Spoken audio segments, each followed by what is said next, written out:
દાહોદ જિલ્લાના સિંગવડની તોરણી પ્રાથમિક શાળાની 6 વર્ષીય વિદ્યાર્થિનીની હત્યાએ સમગ્ર શિક્ષણ જગતમાં ખળભળાટ મચાવ્યો છે। આચાર્ય ગોવિંદ નટે માસૂમ બાળકી સાથે દુષ્કર્મ કરવાનો પ્રયાસ કર્યો અને નિષ્ફળ જતા તેમનું મોં દબાવીને તેના મોતને ઘાટ ઉતાર્યું। આ ભયાનક ઘટનાએ શિક્ષણ વ્યવસ્થામાં એક ગંભીર પ્રશ્ન ઉઠાવ્યો છે, જ્યાં શાળાઓ, જે બાળકો માટે સુરક્ષિત સ્થાન હોવું જોઈએ, તે જ સ્થાનો અપરાધોનું કેન્દ્ર બનતા દેખાય છે। સમાજમાં આ ઘટનાને લઈને ઊંડો શોક અને ક્રોધ જોવા મળી રહ્યો છે અને વાલીઓમાં સુરક્ષા અંગે ભય ફેલાયો છે। રિપોર્ટર દીપક રાવલ, સિંગવડ, દાહોદ। મૃતદેહ મળવાનો મામલો આવ્યો હતો, તેની જે બાળકીની હત્યા કરી હોવાનો ખુલાસો જે છે સામે આવે છે। દાહોદ જિલ્લા પોલીસ વડા દ્વારા તેનો ખુલાસો કરવામાં આવ્યો છે। આપણે જિલ્લા પોલીસ વડા જોડે વાત કરીશું। સાહેબ, શું હકીકત હતી? સર, જે તોરણી પ્રાથમિક શાળાની અંદર 6 વર્ષીય બાળકીની હત્યાનો મામલો જે છે સામે આવ્યો હતો, તેની અંદર શું મોટો ખુલાસો? આ હત્યા જે છે એ બાળકીના શાળાના આચાર્ય ગોવિંદભાઈ નટ દ્વારા કરવામાં આવેલ હોવાનું અમારું ડિટેક્શન આવેલું છે। સમગ્ર બનાવની હકીકત જે બાળકીનું લાશ મળી અને પોસ્ટમોર્ટમ કરાવ્યું નથી આપ વિદિત છો, એમાં સ્મોધરિંગના કારણે બાળકીનું મૃત્યુ થયેલું, મતલબ એનો શ્વાસ રૂંધી લીધેલો। તો ત્યારબાદ દાહોદ જિલ્લા પોલીસની અલગ અલગ 10 જેટલી ટીમો બનાવેલી હતી અને તમામ ટીમોને બાળકો પાસેથી વધારેમાં વધારે કેવી રીતે માહિતી મેળવી શકાય એ આશયથી અમે લોકો શાળાઓમાં અલગ અલગ ટીમો બનાવી, કોઈ સામાજિક કાર્ય કરતી સંસ્થાના સભ્ય તરીકે, શૈક્ષણિક સંસ્થાના સભ્ય તરીકે એ રીતે શાળામાં જઈ બાળકોને મળતા એ હકીકત ધ્યાન પર આવેલી કે આ બાળકી શાળામાં પ્રવેશતી કે પ્રાર્થનામાં કે સવારે દૂધ નાસ્તામાં કોઈએ જોયેલ નહોતી। મતલબ કે આ બાળકીને પ્રિન્સિપાલની ગાડીમાં એની માતાએ બેસાડી પછી ઉતરેલી કોઈએ જોયેલી નહોતી, જે બાબત અમારી શંકાની સોય સીધી પ્રિન્સિપાલ તરફ લઈ જતી હતી।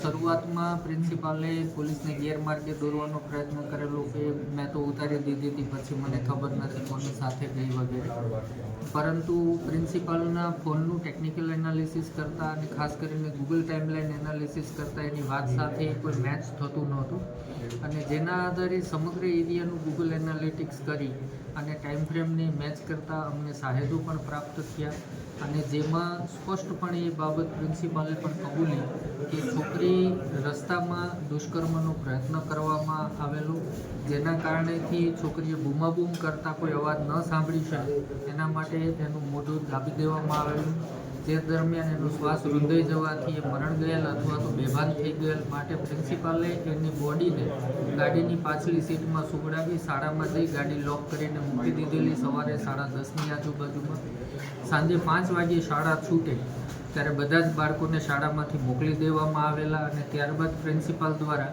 એનું ડેડ બોડી ઉપાડી અને શાળાના જે કમ્પાઉન્ડ વોલ પાસેથી મળ્યું ત્યાં મૂકી દેવામાં આવેલ। આ ઉપરાંત બાળકીનું દફતર અને ચંપલ આ ગાડીમાં જે બનાવ બન્યો એના કારણે લેગ સ્પેસવાળી જગ્યામાં છૂટી ગયેલ, તેને પણ બોડી મૂક્યા બાદ પ્રિન્સિપાલ ઉપાડી અને છોકરીના ક્લાસરૂમની સામેની જગ્યાના ખૂણામાં વ્યવસ્થિત રીતે ચપ્પલ, એના ઉપર દફતર ને એના ઉપર એક નોટ મૂકીને ત્યાંથી નીકળે છે, જે બાબતના સાહેદો પણ અમને પ્રાપ્ત થયા છે। આમાં સમગ્ર ગુનાનો ભેદ આ રીતે ઉકેલાયો છે। સર, મહત્વની વસ્તુ એ છે કે આચાર્ય જે સંપૂર્ણ ઘટના બની ત્યાંથી લઈને છેક સુધી આપની જોડે જ હતો, તો એની પર ડાઉટ કઈ રીતે ગયો?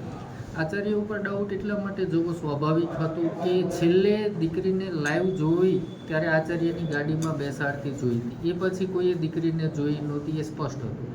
બીજું, એ પોલીસ સ્ટેટમેન્ટમાં જણાવતા હતા કે મેં 5 વાગે શાળા છોડી દીધી, પરંતુ એમની ગૂગલ ટાઈમલાઈન અલગ બોલતી હતી કે એમને 6:30 વાગ્યાની આજુબાજુમાં છોડી। સામાન્ય રીતે શાળા છૂટતી વખતે પ્રિન્સિપાલની ગાડી સૌથી છેલ્લી નીકળતી હતી, પણ તે દિવસે બીજી 2 ગાડી નીકળે પહેલાં પ્રિન્સિપાલની ગાડી ઝડપથી નીકળી ગઈ હતી। આ તમામ બાબતો શંકા પ્રેરતી બાબતો હતી અને મુખ્ય બાબત જે શાળાના બાળકોએ અમને દિશા આપી કે કોઈ પણ બાળકે આ દીકરીને પ્રાર્થનામાં ગાડીમાંથી ઉતરતી વગેરે જોઈ નથી। શાળાનું કમ્પાઉન્ડ માત્ર 20x20નું છે અને એમાં આશરે 100 જેટલા બાળકો હોય તો કોઈએ ને કોઈએ તો જોઈ હોય, જે કોઈએ જોઈ નહોતી, એટલે એ પહેલી શંકાનો વિષય હતો। બીજું એ કે જ્યારે બનાવ બન્યો એ જ દિવસે વહેલી સવારે 3:15 વાગે, એટલે 20 તારીખના સવારે 3 વાગે પોલીસથી છૂટા પડી પ્રિન્સિપાલ પોતાની ગાડી ગોધરા મૂકી આવે છે અને એના દીકરાને ગાડી ધોઈ નાખવાનું જણાવે છે। મતલબ એ શંકા વધવી સ્વાભાવિક હતી કે ગાડીમાં કોઈ એવો પુરાવો છે જે છુપાવવાની કોશિશ થઈ રહી છે। એટલે બાળકી જોડે ગાડીમાં દુષ્કર્મનો પ્રયાસ કરવામાં આવ્યો એવું બી છે? હાલમાં એ બાબતમાં તપાસ ચાલુ છે, પણ આ સમગ્ર ઘટના દુષ્કર્મના પ્રયાસ દરમિયાન થઈ હોવાનું આચાર્ય કબૂલ કરી રહ્યા છે.